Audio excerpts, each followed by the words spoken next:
warahmatullahi wabarakatuh.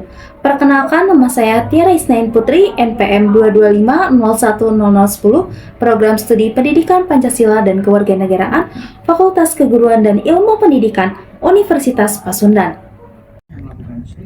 Apa itu definisi keterampilan interpersonal? Apa sih keterampilan interpersonal itu? Keterampilan interpersonal adalah sifat yang Anda andalkan saat berinteraksi dan berkomunikasi dengan orang lain. Jadi mereka mencakup berbagai skenario di mana komunikasi dan kerjasama sangat penting.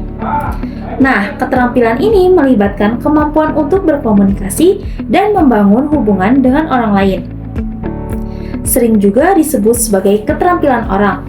Mereka cenderung menggabungkan sifat kepribadian bawaan yang mereka punya dan bagaimana mereka telah belajar untuk menangani situasi sosial tertentu. Mengapa kita perlu keterampilan interpersonal? Lalu, mengapa kita perlu keterampilan interpersonal? Mari kita bahas. Keterampilan interpersonal itu sangat penting, teman-teman. Mengapa demikian? Karena hubungan antara manusia dapat terjadi dengan adanya komunikasi, yang dimana kemampuan komunikasi interpersonal ini dapat menggambarkan kemampuan seorang individu dalam melakukan komunikasi yang efektif terhadap orang lain. Hal ini dapat membantu kita membangun hubungan yang baik, memahami orang lain, dan juga dalam menyelesaikan masalah. Nah, keterampilan ini juga dapat membantu kita dalam dunia pekerjaan. Apa saja 6 faktor dalam individu yang berperan dalam pengembangan interpersonal skill?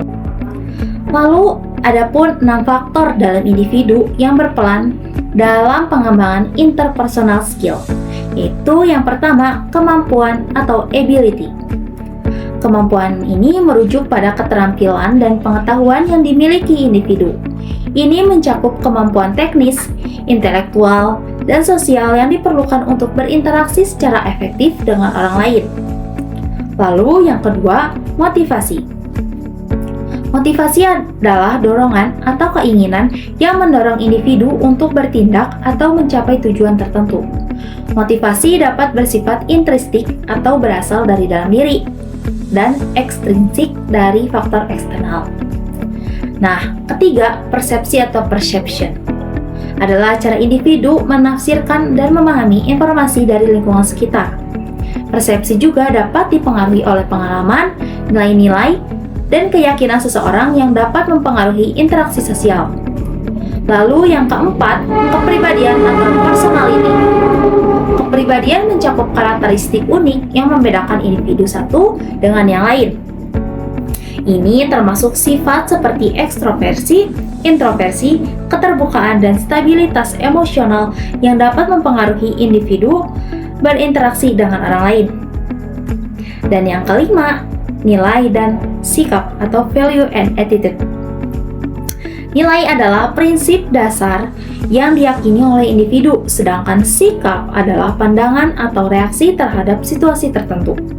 Nah, keduanya ini dapat mempengaruhi perilaku dan interaksi sosial. Lalu yang keenam, individu.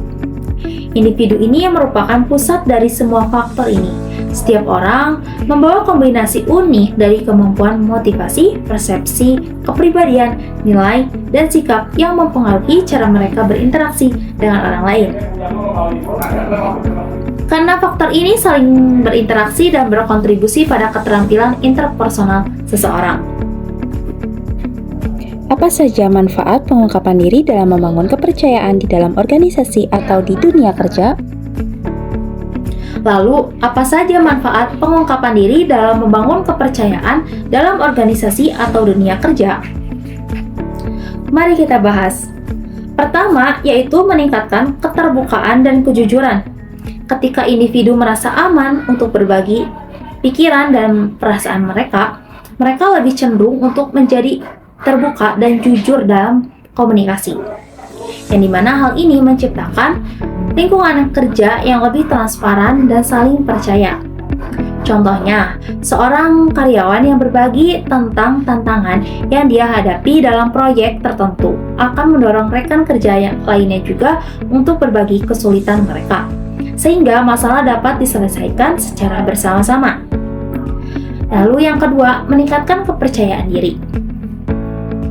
Ketika seseorang merasa nyaman untuk berbagi tentang diri mereka akan merasa lebih percaya diri dan dihargai.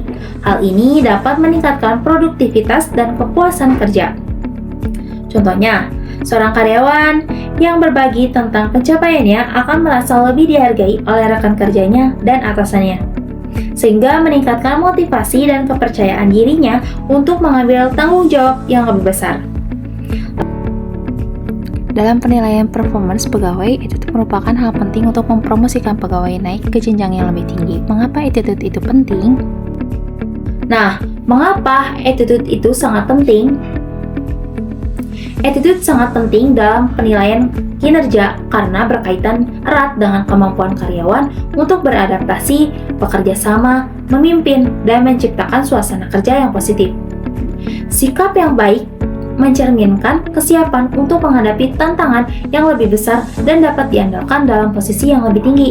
Oleh karena itu, dalam proses promosi, selain keterampilan teknis dalam pencapaian hasil kerja, sikap juga menjadi pertimbangan utama dalam menentukan apakah seseorang karyawan layak dipromosikan ke jenjang yang lebih tinggi. Jelaskan bagaimana pendapat Anda mengenai self-control dalam kehidupan.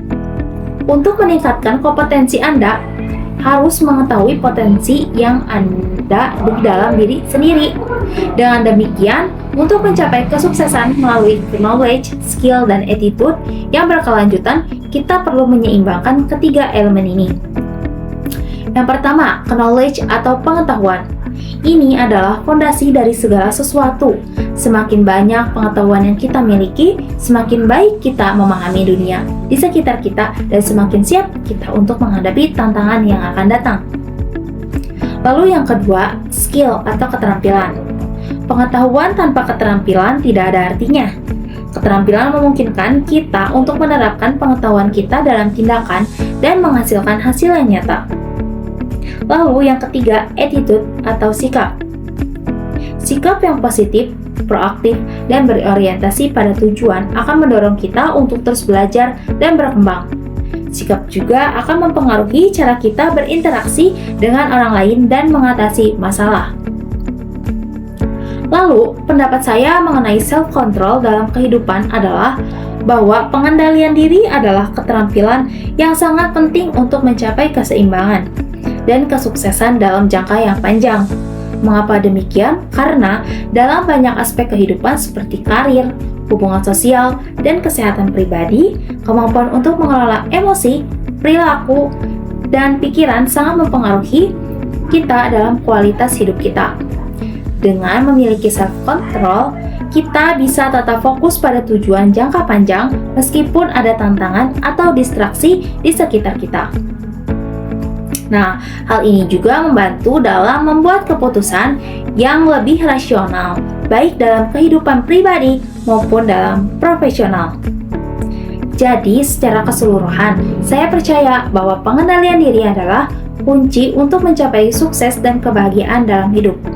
Karena dengan itu kita bisa terus berkembang, menjaga keseimbangan, dan tetap pada jalur yang benar meskipun ada banyak tantangan yang akan datang.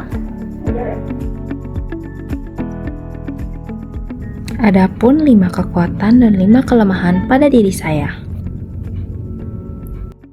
Lalu adapun 5 kekuatan dan 5 kelemahan pada diri saya, yaitu pertama, kekuatan saya adalah saya mampu mengekspresikan diri melalui tulisan. Lalu yang kedua, saya mampu berkomunikasi dengan baik atau memimpin tim. Yang ketiga, saya termasuk orang yang mudah akrab dan menyesuaikan diri dengan orang lain. Lalu yang keempat, saya memiliki rasa keingintahuan tinggi. Rasa ingin tahu untuk mendorong saya untuk terus belajar dan mengembangkan diri. Yang kelima, saya mampu memanajemen waktu karena membantu saya dalam menyelesaikan tugas dan lebih efisien dan mengurangi juga stres. Dan adapun 5 kelemahan yang saya punya, yaitu yang pertama, saya mudah merasa gugup jika akan melakukan sesuatu. Yang kedua, saya kurang percaya diri, apalagi dengan kondisi atau situasi yang tidak sesuai harapan saya. Dan yang ketiga, saya kurang teliti dan terburu-buru dalam melaksanakan sesuatu dan tidak berpikir panjang dalam mengambil keputusan. Dan yang keempat, saya sering overthinking atau terlalu banyak berpikir dan menganalisis sehingga sulit mengambil keputusan. Dan yang kelima, saya kurang dalam mengungkapkan kebutuhan saya sendiri. Jadi dalam arti saya kurang tegas. Apa saja penyebab orang lain tidak menyukai saya dan apa yang saya lakukan untuk menyikapinya? Dan adapun penyebab orang lain tidak menyukai dan apa yang saya lakukan dan bagaimana kita menyikapinya?